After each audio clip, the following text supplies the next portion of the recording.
muchas. Señores, ¿dónde estás, JP?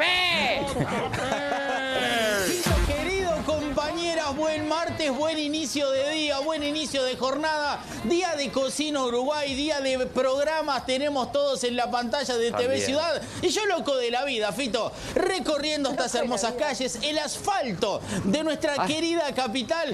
Y a propósito de nuestra consigna del día de hoy, si la ciencia todo lo puede explicar, me vine hasta la Plaza Matriz para dialogar, si se quiere, con mi historiador de cabecera, con el profesor Alejandro Jiménez, que editó un libro, una breve historia sobre el Uruguay. Bueno, profe, la historia como ciencia, la historia como método, como planteamiento de una hipótesis, algunos hechos ocurridos, puede explicarlo todo desde su lugar. Buen día. Buen día, saludos a la gente allá en estudios. Y sí, o sea, acá vamos con el libro y es una ciencia social, ¿no? La historia. Y como ciencia social puede formular hipótesis, ¿no? O sea, una hipótesis, vamos a imaginarnos, esta es la breve historia de Montevideo que yo presenté hace unos días, acá enfrente, en el Club Uruguay, fue la presentación. ¿Por qué se fundó Montevideo? Entonces, ¿qué es lo que hacen los historiadores? Es buscar fuentes, buscar documentos, buscar testimonios. En el caso de Montevideo y la Fundación, obviamente, testimonios de esa época vivos no quedan, pero sí por escrito. Y en base a esas fuentes, lograr una explicación, ¿no? Los historiadores han logrado, o sea, un poco llegar a la conclusión de que se funda para evitar precisamente que los portugueses tomaran esta bahía, que a fines de 1723 habían venido, ¿no? Se habían quedado aquí y Zavala, gobernador de Buenos Aires, alertado de eso, manda una partida a reconquistar, a retomar esa bahía, poblarla y fortificarla. O sea, ahí tenemos un uso de la historia o el método científico en la historia, o sea que en el caso de la historia sí sirve para explicar todo.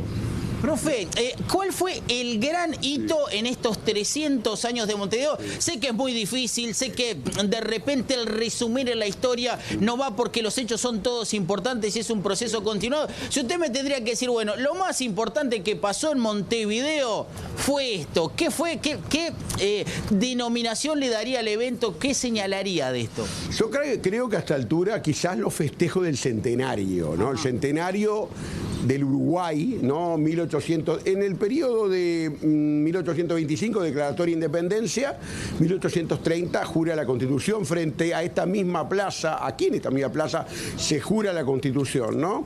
Y yo creo que es ese periodo, esos 5 años del 25 al 30, cuando se celebran en el siglo pasado, ¿no? 1925 se inaugura el Palacio Legislativo, 1930 el Estadio Centenario, dos íconos de Montevideo, sin ninguna duda. En el 28 el Palacio Salvo. O sea, ahí tenemos 3 íconos que hasta hoy en día siguen siendo edificios emblemáticos de Montevideo, y creo que ese es un periodo de esplendor y un periodo de afirmación de Montevideo como capital y de el Uruguay como construcción de nación independiente, ¿no? Sin duda, ¿no? A ver, profe, en Montevideo tuvimos guerras, hace poquito tuvimos en el buceo, en el 1700 los vecinos del buceo fueron a rescatar un barco portugués que había anclado, lo trajeron, por eso se llama así el barrio. O sea, los montevideanos y montevideanas que estuvieron antes en estos 300 años hicieron de todo. Nosotros, los contemporáneos, los que vivimos ahora, usted, el vecino, la vecina que está viendo la tele, ¿podremos quedar en la historia de Montevideo? ¿Qué hechos a nosotros nos distinguen de los que ya pasaron? Yo creo, JP, que hay algo muy importante y es la posibilidad que tenemos los montevideanos, por medio de los mecanismos que existen desde el 1990, de intervenir, evidentemente, ¿no? O sea, estamos hablando de presupuesto participativo, estamos hablando de los vecinos en los barrios reunidos para estar generando espacios de convivencia realmente muy, muy interesantes. ¿Cómo se consulta al vecino? Estamos hablando de época colonial, siglo XIX.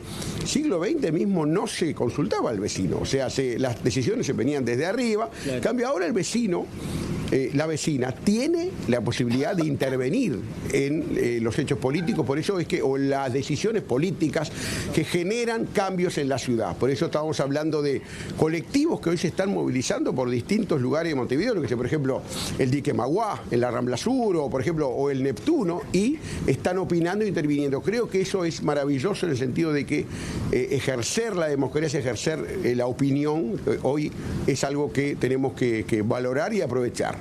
Bueno, profe, a ver, le hago la última. ¿Dónde podemos conseguir el libro y por qué decidió hacerlo? Me dicen que tenemos un minutito para ir redondeando. El libro lo encuentran en librerías, fundamentalmente librería El Galeón de Roberto Cataldo, allí en la Plaza de Independencia, 1382, creo, no, si me acuerdo bien el número.